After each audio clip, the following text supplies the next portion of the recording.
아, 오늘은 성령 강림절을 한 주 앞둔 부활절의 마지막 주일입니다.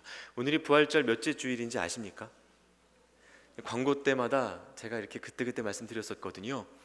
꽤 길다, 언제 끝나나 하셨던 분이 계실지도 모르겠습니다. 오늘이 7번째 주일입니다. 네. 부활절이 언제였는지는 기억나세요? 4월 1일이었어요. 그래서 한 50일 정도가 이제 지난 거죠. 그런 의미에서 이제 다음 주 그 성령 강림절은요, 부활절의 완성이라고 말할 수 있습니다. 우리가 지금까지 부활절을 기념해온 이유이기도 합니다. 그런데 제가 조금 걱정되는 것이 있습니다. 바로 그 다음 주부터입니다. 언제든 하이라이트가 빵 터지고 나면요, 그 다음부터는 조금 이렇게 하강하는 분위기, 조금은 내리막으로 가는 경우가 많죠. 사실 제가 조금 전에 여쭙기 전까지는 부활절이 언제였는지 이미 잊은 분들이 계셨을 테고요. 왜 자꾸 부활절 몇째 주라고 그 기억을 강요하는지 불편한 의문을 갖고 있던 분들도 계실지 모르겠습니다. 그러나 이제는 진짜로 2018년의 부활절을 곧 뒤로 보내야 할 때가 옵니다. 그럼 곧 여름도 오겠죠. 그리고 나면 아마도 크리스마스가 오기 이전까지는 특별하게 큰 감동 없이 그냥 무난하게 신앙생활을 이어가는 분들이 나타날 가능성이 높습니다. 물론 중간에 여름 단기 선교도 있고요, 전도대도 있고 해서 그때그때 이렇게 은혜를 공급받을 수 있는 귀한 도구들이 있습니다. 그러나 적어도 예수님의 죽으심과 부활하심을 같은 감동으로 생생하게 기억하는 것은 쉽지 않으실지도 모릅니다. 오늘 우리가 함께 묵상하는 이 말씀의 배경 속에서도요, 예수님이 이런 비슷한 염려를 갖고 계셨던 것 같습니다. 십자가의 죽음과 부활을 통과하고 하나님 곁으로 승천하시고 나면 이제 이 제자들을 떠나시게 될 텐데요, 예수님의 부재, 그러니까 육체적으로 함께 머물지 못하는 그 부재가 제자들에게 초래할 혼돈과 그 신앙적인 슬럼프를 예수님께서 조금은 걱정하고 계셨다는 겁니다. 예수님 마음에 남아있는 짐 같은 것이었죠. 오늘의 복음서 본문을 보면요, 이런 마음의 짐을 갖고 계셨던 예수님께서 십자가를 지시기 전날 밤, 어쩌면 새벽이었을 수도 있습니다, 마지막으로 하나님 앞에 올려드리는 기도를 담고 있는 본문입니다. 사실 예수님이 십자가에 오르시기 전날 밤에 제자들과 함께 뭐 하셨는지는 여러분 흔히 좀 알고 있는 것이 있으시죠? 뭐 하셨습니까? 예수님께서 십자가 지시기 전날 밤에 제자들과 성만찬을 펼치셨습니다. 주님의 만찬, 같이 밥 먹으신 겁니다. 그것이 성찬의 시작이 되었죠. 또 그리고 그 자리에서 제자들의 발을 닦아주셨습니다. 너희가 서로 섬기면서 서로 사랑해라, 이렇게 말씀하면서 마지막 계명을 허락해 주셨습니다. 여기까지는 우리가 익숙하게 잘 알고 있습니다. 자, 그럼 그 다음엔 뭐 하셨을까요? 자, 이제 늦었으니 집에 가서 자자 하셨을까요? 죽음을 하루 앞두고 몇 년간 매 순간을 동행했던 제자들과 함께 있는 마지막 밤이었습니다. 아마 밤을 새셨을 가능성이 크지 않았을까, 저는 그렇게 생각하는데요, 예수님이 여기에서 아주 긴 설교를 제자들에게 남겨주셨습니다. 그것이 기록되어 있는 본문이요, 요한복음 13장부터 16장까지입니다. 이것을 고별 강론이라고 부르죠. 그리고 그 직후인 요한복음 17장, 오늘 저희가 읽은 복음서 본문입니다. 여기에 마지막 기도문이 기록되어 있습니다. 예수님께서 13장부터 16장까지 십자가를 지시기 전날 밤에 제자들에게 긴 설교를 남겨주시고 마지막으로 17장 한 장을 통해 기도하고 계시는 겁니다. 설교 후 기도랑 비슷한 겁니다. 그러니까 요한복음 17장에 등장하는 예수님의 기도는요, 가만히 생각해 보면 일종의 유언일 수 있습니다. 이 17장의 구조를 제가 조금 간단히 설명드리고 싶은데요, 성경책 있는 분들은 한번 펴보시기 바랍니다. 핸드폰 보셔도 됩니다. 1절부터 5절까지는요, 예수님 자신을 위한 기도를 드리고 있습니다. 그리고 오늘 우리가 읽은 본문인 6절부터 19절까지는 제자들을 위한 기도를 드리고 있습니다. 그리고 마지막으로 20절부터 26절까지는 미래의 그리스도인과 교회를 위한 기도를 드리고 있습니다. 이렇게 세 부분으로 나누어서 예수님이 기도하고 계시는 것을 볼 수 있는데요. 이러한 기도의 방식이 사실은 구약 성경 레위기에 먼저 등장합니다. 레위기에 보면요, 여러분 레위기 잘 읽으세요? 별로 이렇게 편안하게 생각하지 않으시는 구약 성경 중에 하나이실 텐데, 레위기 16장에 보면 속죄 일 제사법이 나옵니다. 그러니까 죄의 용서를 위하여 속죄의 의식을 행하는 그 장면이 나오는데요. 거기서 제사장이 먼저 자기, 그리고 자기 집안, 그리고 마지막으로 이스라엘 공동체 전체를 위해서 그 순서에 따라서 속죄 의식을 행합니다.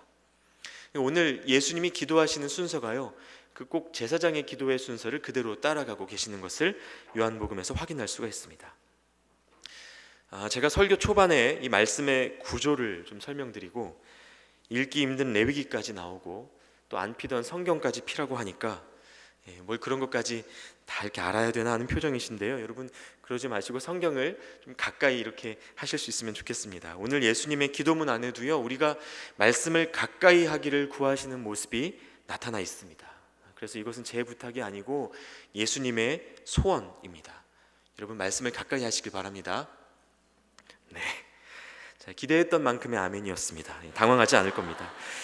자, 그럼 방금 말씀드렸던 대로 우리에게 주어진 6절부터 19절까지의 말씀, 이것은 무슨 내용이었습니까? 남겨진 제자들, 그러니까 오늘의 우리를 위해서 예수님이 마지막으로 중보기도 하신 내용이었습니다. 여러분 얼마나 중요한 내용이 담겨 있을지 상상이 되시나요? 자기 인생의 끝에서 죽음을 앞둔 순간에 가장 사랑하는 사람들을 위해서 남기는 기도입니다. 그들에게 남겨주는 당부의 유언입니다. 예수님의 이 마지막 중보 기도를 깊이 묵상해 보면요, 우리가 이 땅을 살아가면서 가장 약한 부분이 무엇인가, 우리가 가장 중요하게 기억해야 할 것이 무엇인가 생각해 볼 수 있습니다. 우리를 위해서, 저와 여러분의 삶을 위해서 예수님께서 전해주셨던 이 마지막 기도가 무슨 내용이었는지 구체적인 내용들을 몇 가지 함께 살펴보도록 하겠습니다. 첫 번째 기도는 11절 말씀에 나타나 있습니다. 11절 말씀을 한 목소리로 읽겠습니다. 나는 세상에 더 있지 아니하오나 그들은 세상에 있사옵고 나는 아버지께로 가옵나니 거룩하신 아버지여 내게 주신 아버지의 이름으로 그들을 보전하사 우리와 같이 그들도 하나가 되게 하옵소서. 아멘. 우리와 같이 그들도 하나가 되게 하옵소서. 이것이 예수님의 첫 번째 중보 기도였습니다.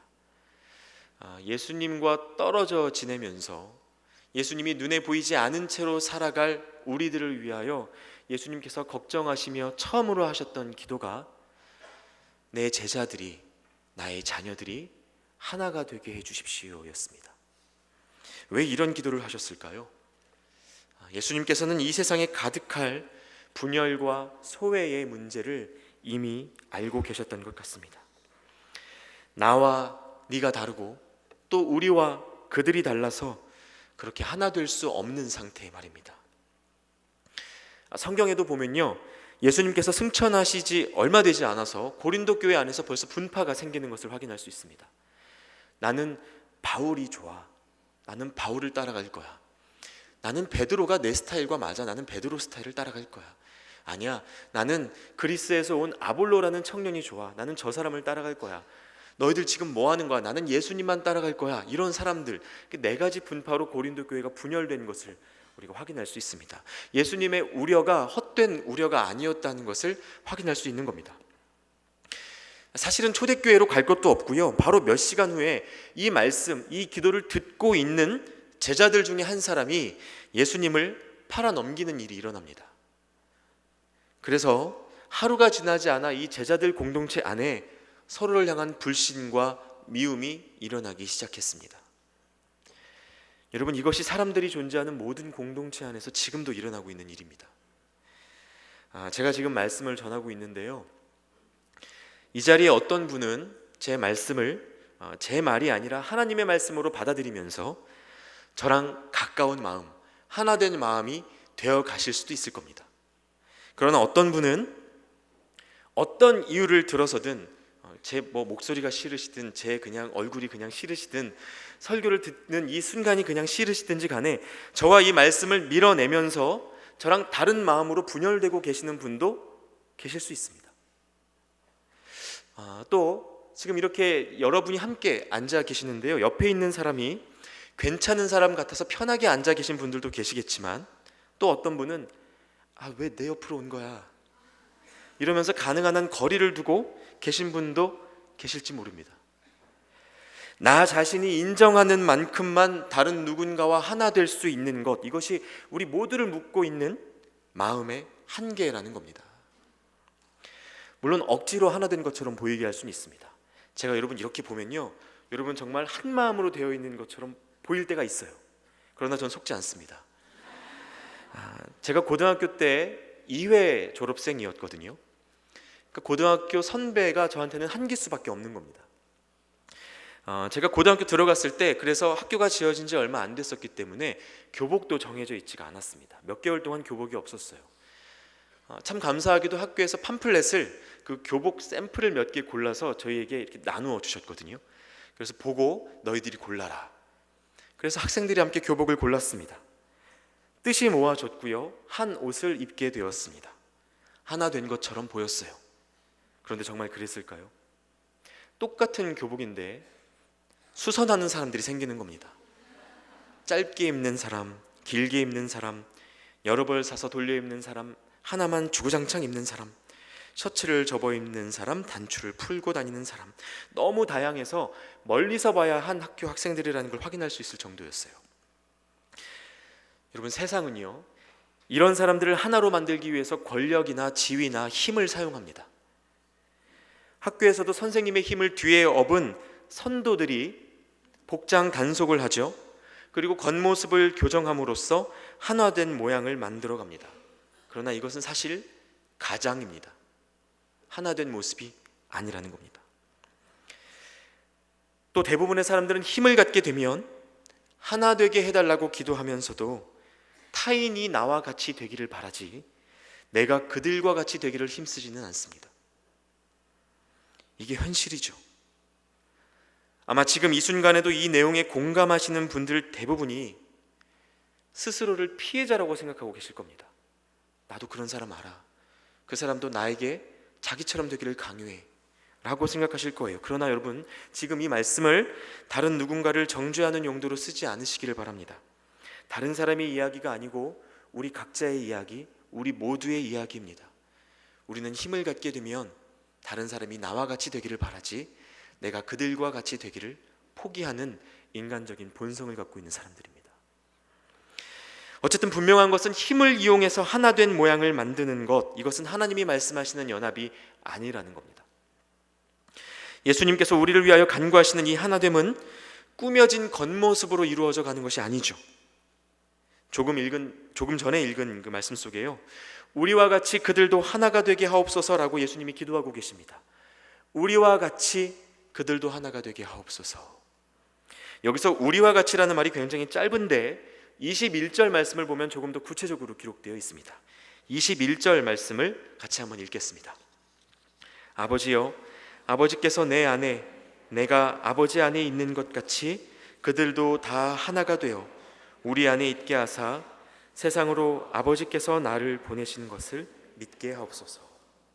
네, 아버지께서 내 안에, 내가 아버지 안에 있는 것 같이. 여러분, 이것이 핵심입니다. 하나님이 말씀하시는 연합은요, 내가 상대방의 마음 안으로 들어가고 상대방이 내 마음 안으로 들어오는 상태입니다.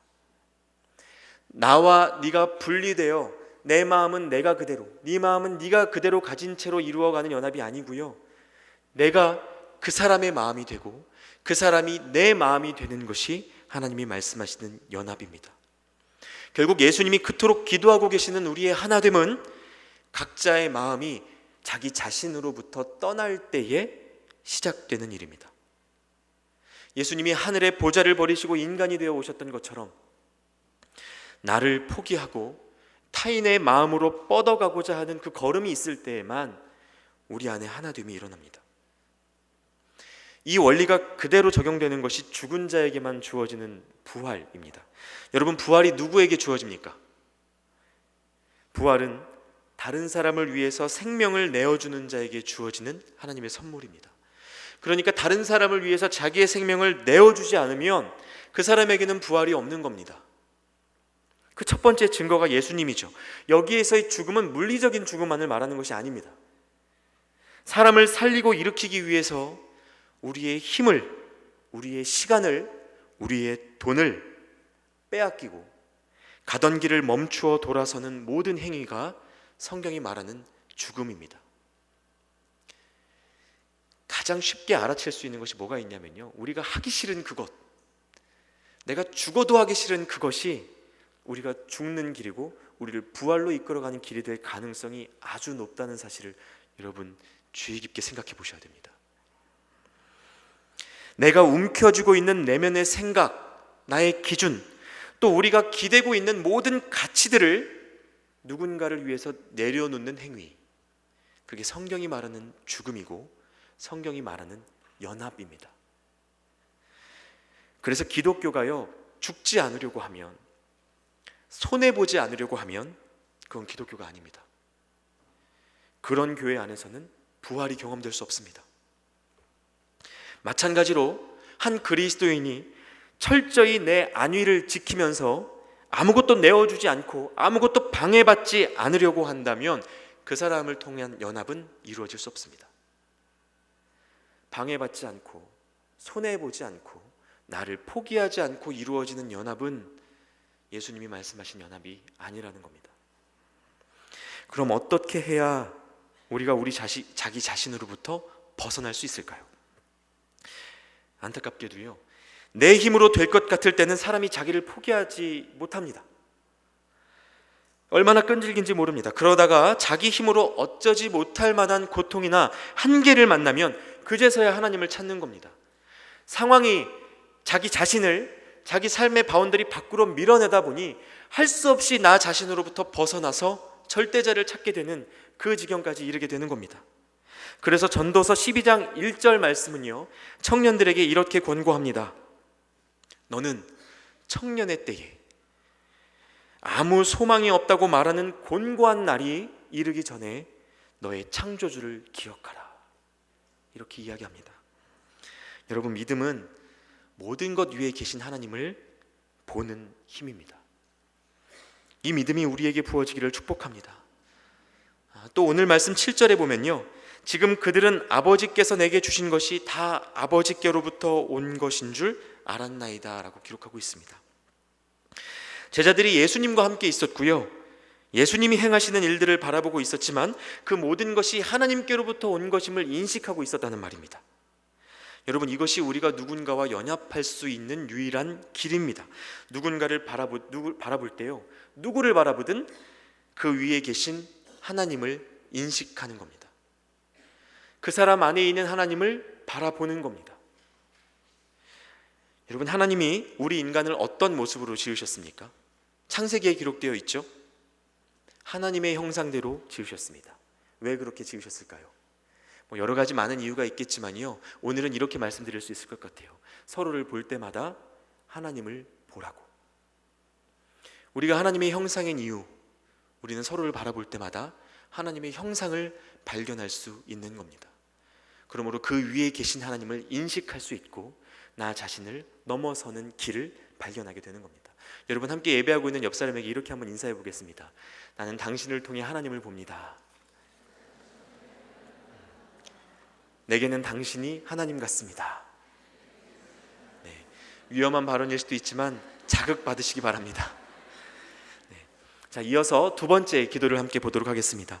예수님이 우리를 위해서 기도하신 두 번째 기도, 세상에 속하지 않은 자로 살게 하소서였습니다. 14절부터 16절까지의 말씀을 다 같이 함께 읽겠습니다. 내가 아버지의 말씀을 그들에게 주었사오매 세상이 그들을 미워하여 싸우니 세상에 속하지 아니함 같이 그들도 세상에 속하지 아니함으로 인함이니이다. 내가 비옵는 것은 그들을 세상에서 데려가시기를 위함이 아니요 다만 악에 빠지지 않게 보전하시기를 위함이니이다. 내가 세상에 속하지 아니함 같이 그들도 세상에 속하지 아니하여 싸움나이다. 아멘. 다시 정리해 보면요, 세상의 미움을 받으나 악에 빠지지 않게 해달라는 것이 우리를 위한 예수님의 두 번째 기도였습니다. 예수님이 이 땅을 떠나실 때를 생각했을 때 제자들을 바라보면서 가지셨던 그 첫 번째 염려가 하나 되지 못하는 것이었다면, 두 번째 염려는 우리가 세상에 섞여버리는 것이었습니다. 주기도문에도 비슷한 그 내용의 기도가 있죠. 우리를 시험에 빠지지 않게 하시고 악에서 구하소서라는 기도의 내용이 있습니다. 주님이 우리에게 기도를 가르쳐 주실 때에도 이것을 위해서 기도하도록 하신 겁니다. 왜 그러셨겠습니까? 우리가 살아가는 이 세상 속에 정말 많은 시험과 거짓 문화들이 있기 때문입니다. 잠시라도 깨어있지 않으면 언제든 세상과 구별되지 않은 모습으로 섞여버릴 위험이 우리 주변에 너무도 가까이 도사리고 있기 때문입니다. 여러분의 삶은 어떠십니까? 여러분 세상과 구별된 삶을 살고 계십니까? 세상 사람들이 여러분을 보면서 이 사람 진짜 그리스도인이네 라고 알아볼 수 있는 길이 월요일부터 금요일 사이에 있습니까? 한번 생각해 보시기 바랍니다. 이 세상의 문화는요, 하나님의 말씀보다 각자의 관습을 기초로 쌓여져 있습니다. 심지어 예수 그리스도께서 탄생하셨던 이스라엘도요, 그들이 가진 고대 히브리 전통이 너무나 완고한 나머지 그 유대적 관습에 사로잡힌 채 예수님을 알아보지 못하고 십자가에 못 박아 버렸습니다. 그들이 그토록 기다렸던 메시아가 눈앞에 나타나셨음에도 불구하고 그들은 그들이 지니고 있던 히브리 전통 유대적 관습을 벗어나지 못했다는 거죠. 우리는 다를까요? 여러분, 이스라엘 백성들의 성경 해석은 영적이라기보다 문화적이고 관습적이었습니다. 여러분, 그러나 우리가 어디에 속한 사람들입니까? 성경은 우리가 세상에서 살아가지만 이 세상에 속하지는 않았다고 분명히 이야기합니다. 그래서 인생을 살아가는 우리 모두가 나그네이고 여행자임을 기억하라고 성경이 늘 권면하고 있습니다. 여러분 아시다시피 2주 전쯤 이 시간에 제가 청년들과 함께 그 여행자가 되어서 스페인 산티아고 그 순례길을 걷고 있었습니다. 그때 길 위에서 여러 외국인들을 만났는데요, 순례 도중에 만날 사람들에게 나누어 주기 위해서 저희 팀원들이 십자가 목걸이를 이렇게 준비해 갔습니다. 그러다가 제가 우연히 그 바르셀로나 출신의 한 아주머니를 만나게 됐고요. 그 아주머니와 한동안 이렇게 걸으면서 이야기를 나누게 되었는데요, 헤어지기 전에 십자가 목걸이를 제가 건네면서 축복의 인사를 나누어 드렸습니다. 그런데 이분이 그 선물이 너무나 감격스러우셨던 것 같습니다. 그래서 저희 멤버 중에 한두 자매와 저에게 그 나라의 문화대로 진심 어린 인사를 나누어 주셨습니다. 여러분, 스페인 사람의 인사법 중에 베시또라는 게 있어요. 베시또라는 것이 뭐냐면요, 제가 설명드릴 수 있는 데까지만 설명드리겠습니다. 양쪽 볼을 맞대면서 인사하는 겁니다. 네, 이쪽에 한번 이쪽에 한번 이렇게 볼을 맞대어 인사하는 겁니다. 자, 그런데 만약 그 장소가 순례길이 아니라 저희 교회 마당이었다면, 그리고 그분이 외국인이 아니라 한국인이었다면 어땠을까? 그렇게 인사를 나누는 모습을 누군가 봤다면 저는 어떻게 됐을까요? 한 가지 예를 더 들어보겠습니다. 제가 그 칠레에서 전도사로 사역할 때요, 한국어가 서툰 교포 2세 청년들이 저를 뭐라고 불렀는지 아십니까? 이 친구들은 전도사가 무슨 뜻인지 모릅니다. 한문이기도 하고요, 한글도 모르는데 한자를 알 리가 없지 않습니까? 그래서 다 그냥 줄여서 부릅니다. 저한테 헤이 전도 이렇게 불렀어요. 그게 이제 전도사님이라는 뜻이죠. 문화에 의하면 버릇없는 인사입니다. 그러나 복음에 의하면 한없이 따뜻한 인사입니다. 저는 심지어 이것이 전도 좀 하라고 이런 호칭을 주시나 싶어서 하나님의 음성으로까지 들리는 그런 경험들도 했습니다. 여러분, 그럼에도 불구하고 제가 그 친구들이 저에게 이렇게 인사했다라고 말씀드렸을 때 아마 이 자리에 많은 분들이 어떻게 그렇게 인사할 수 있지라는 생각을 순간적으로나마 하셨을 겁니다. 여러분, 이것이 복음보다 세상 문화에 더 강하게 영향받고 있는 우리의 사고방식입니다. 그리고 인정하긴 싫지만 이런 종류의 영향력이 생각보다 자주 복음보다 더 익숙하고 강력하게 우리 삶에서 경험됩니다. 가벼운 예로서 인사에 대한 이야기들을 제가 했지만요, 이러한 원리는 삶의 모든 영역에 적용해 볼 수 있습니다.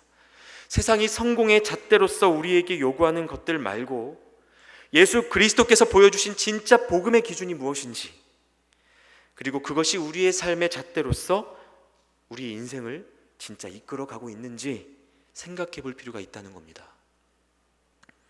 세상과 다르게 살다가 풀무불에 던져지더라도 그 순간 주님이 구하시지 않는다 할지라도 왕의 신상에 결코 절하지 않겠다고 다짐했던 다니엘처럼 말입니다. 우리가 정말 세상 문화가 아니라 복음, 하나님 나라에 속한 자로 살아간다면 삶의 많은 부분에 대한 해석이 달라질 겁니다. 물론 문화를 무시해서는 안 됩니다. 여러분, 오해하시지 않으셨으면 좋겠어요. 우리가 세상 속에서 살아가도록 보내심을 받은 사람들이기 때문에 그 안에서 벗어난 채 살아가려고 하면 안 됩니다. 본질적인 부분이 아니라면 이 땅에서 살아가는 사람들의 문화에 내 삶을 맞춰주는 것도 일종의 성육신일 수 있습니다. 앞에서 말씀 나눈 것처럼 하나됨을 위한 그 자기 포기일 수도 있습니다. 이런 의미에서는 바다로 보냄을 받은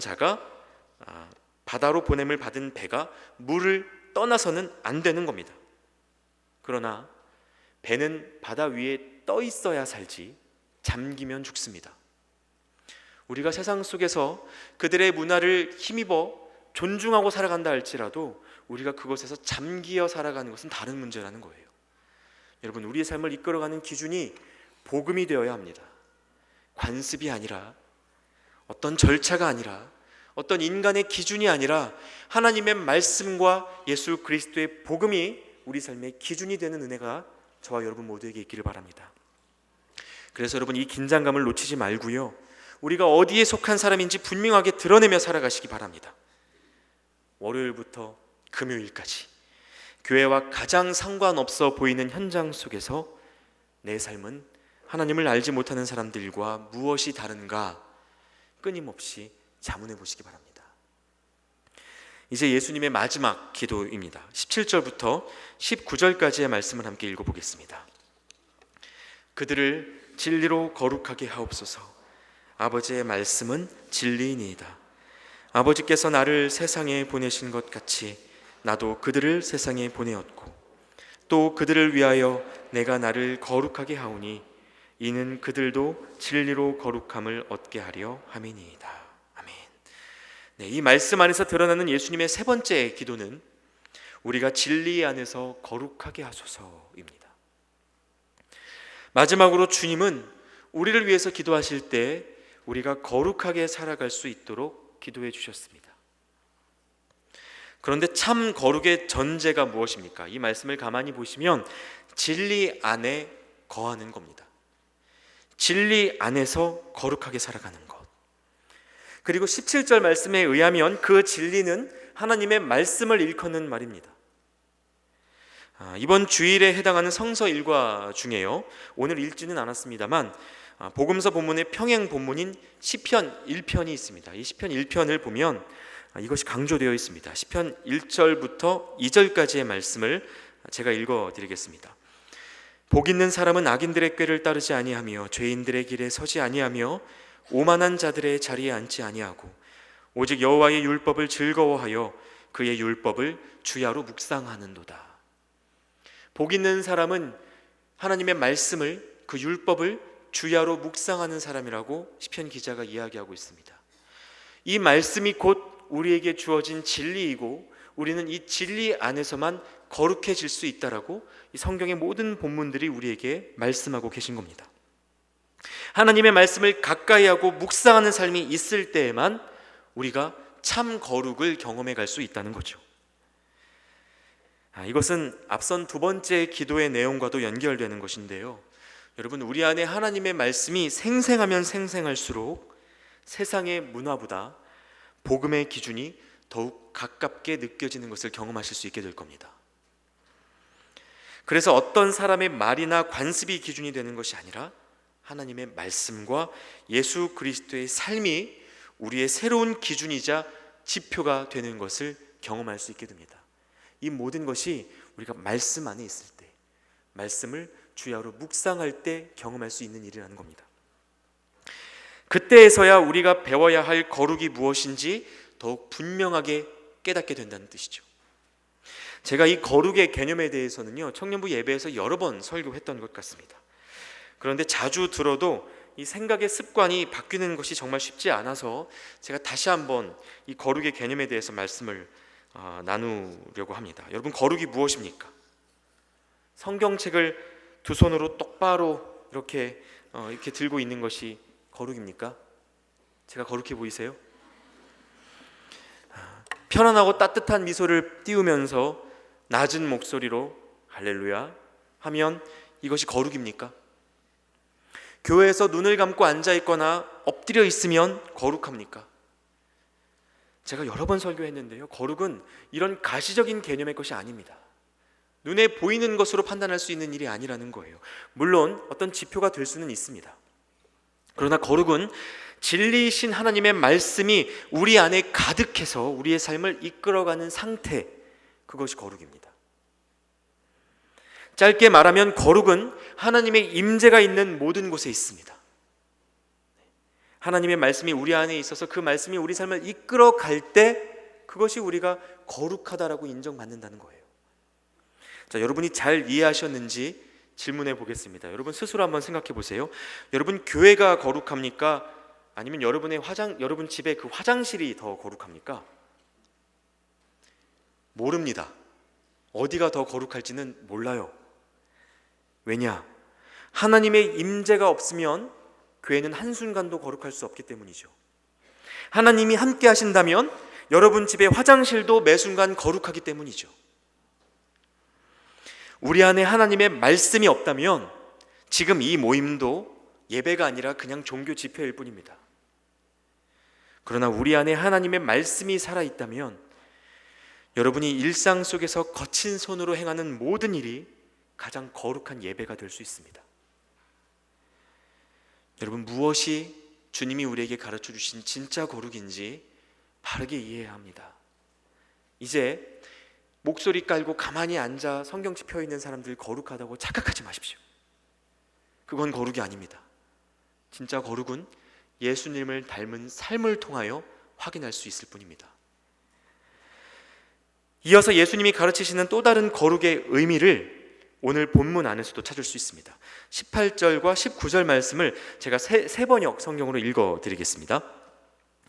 아버지께서 나를 세상에 보내신 것과 같이 나도 그들을 세상으로 보냈습니다. 그들을 위해 나를 거룩하게 하오니 그들도 진리로 거룩함을 얻게 하기 위함입니다. 진리 안에서 거룩한 삶을 살라고 우리를 세상으로 보내셨는데 그것을 위해서 예수님께서 스스로를 먼저 거룩하게 하셨다고 이야기합니다. 그들을 위해 나를 거룩하게 하오니, 여러분 이 말씀 속에서 거룩이 도대체 무엇을 가리키는 말입니까? 설교의 시작 부분에서 제가 말씀드렸던 것과 같이요, 예수님은 이 기도를 마치고 십자가를 지는 자리로 가셨습니다. 그러니까 여기에서 예수님이 말씀하시는 거룩은 십자가인 겁니다.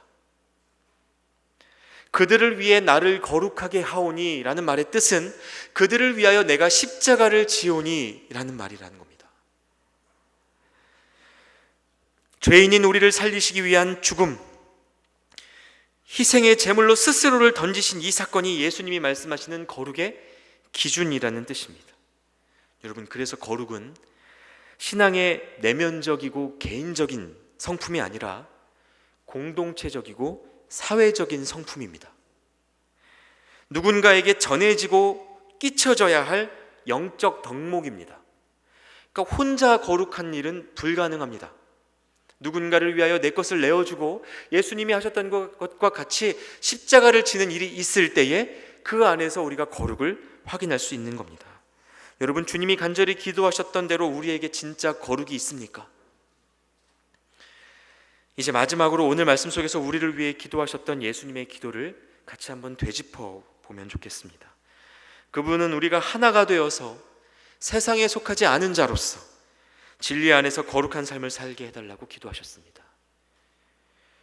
그리고 여러분이 오늘의 말씀을 계속해서 묵상해 나간다면 결국 예수님이 우리에게 남겨주시고자 했던 한 가지 새 계명을 발견하시게 될 겁니다. 그것은 이미 예수님이 이 마지막 고별 설교가 시작되는 요한복음 13장에서 언급하셨던 것과 같은 사랑입니다. 나 자신을 중심으로만 바라보고 이해하던 이 세상을 나 아닌 다른 사람의 마음으로, 관습이 아닌 복음으로, 그리고 거룩의 모양이 아닌 희생으로 살아내도록 하는 힘, 이것이 주님이 보여주신 사랑의 능력입니다. 여러분, 이것은 우리 자신을 죽이는 삶인 것 같지만 실상은 부활에 참여하는 삶이라고 하나님은 지금도 가르쳐주고 계신 겁니다. 여러분, 이 예수님의 기도를 오래도록 기억하실 수 있기 바랍니다. 부활절이 지나고 성령 강림절이 지나고 성탄절이 오기까지 한참 남은 그 시점에도 이 예수님의 마지막 기도를 마음에 품고 살아가실 수 있기를 바랍니다. 오늘 우리에게 주신 이 요한복음의 말씀은 다소 단호하게 이야기합니다.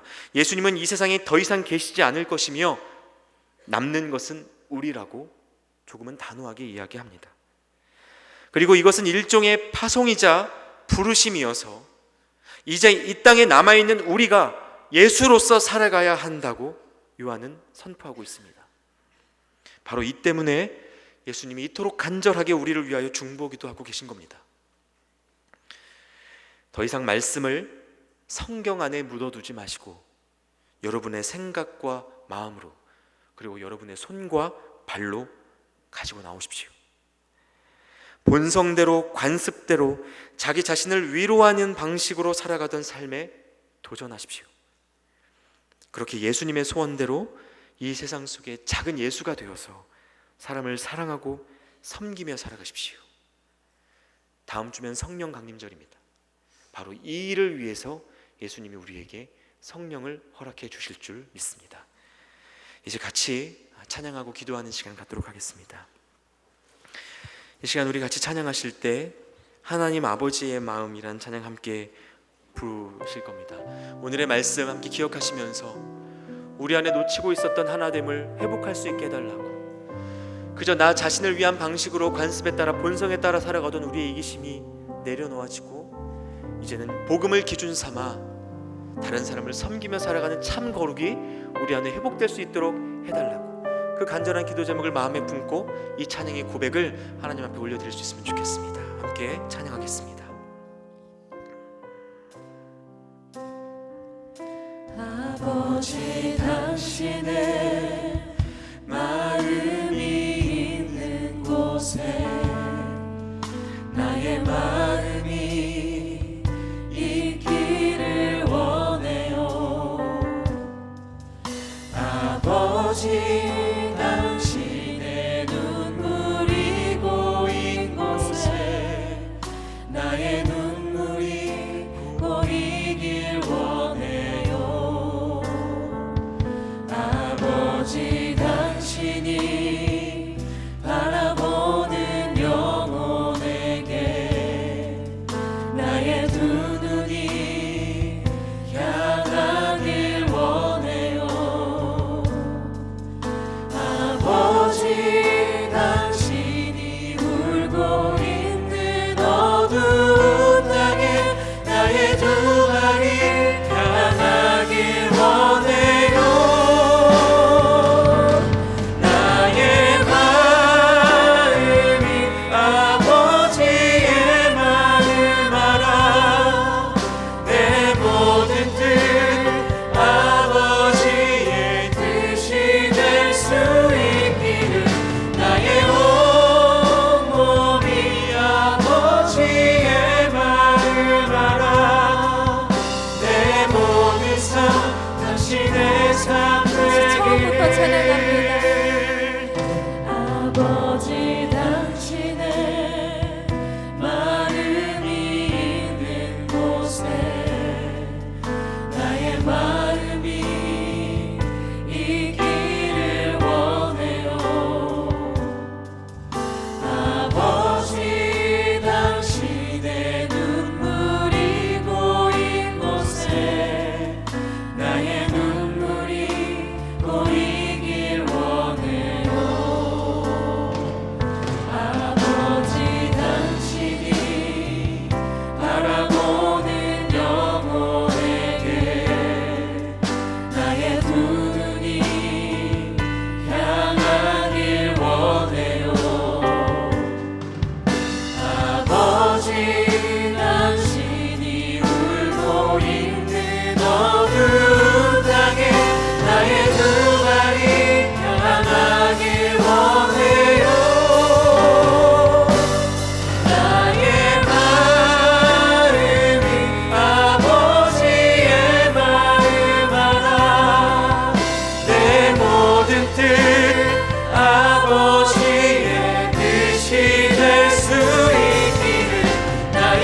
계속해서 함께 기도하며 나아가도록 하겠습니다.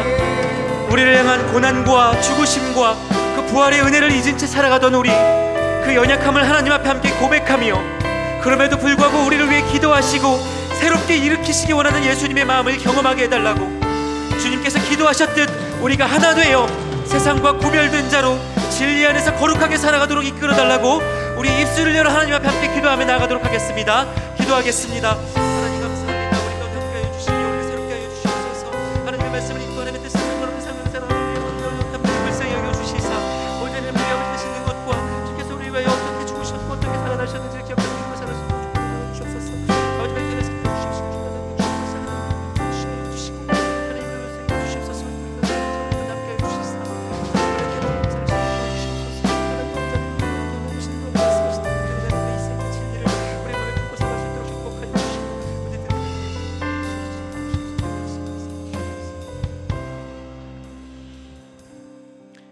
하나님 감사합니다. 오늘도 우리에게 말씀하여 주시고 타는 마음으로 우리를 위해 간구하신 예수님의 기도를 듣게 하시니 감사를 드립니다. 나 자신에게만 마음을 두어 하나 되지 못하고 세상과 전혀 다르지 않은 모습으로 거짓된 거룩을 가장하며 살아왔던 우리의 지난 날을 용서하여 주시고 주께서 무엇을 위하여 죽으시고 부활하셨는지 잊지 않고 살아가는 우리가 되게 하여 주시옵소서. 그렇게 작은 예수로 살아가는 동숭의 모든 청년들, 교우들 되게 하여 주시옵소서. 예수님의 이름으로 기도하옵나이다. 아멘.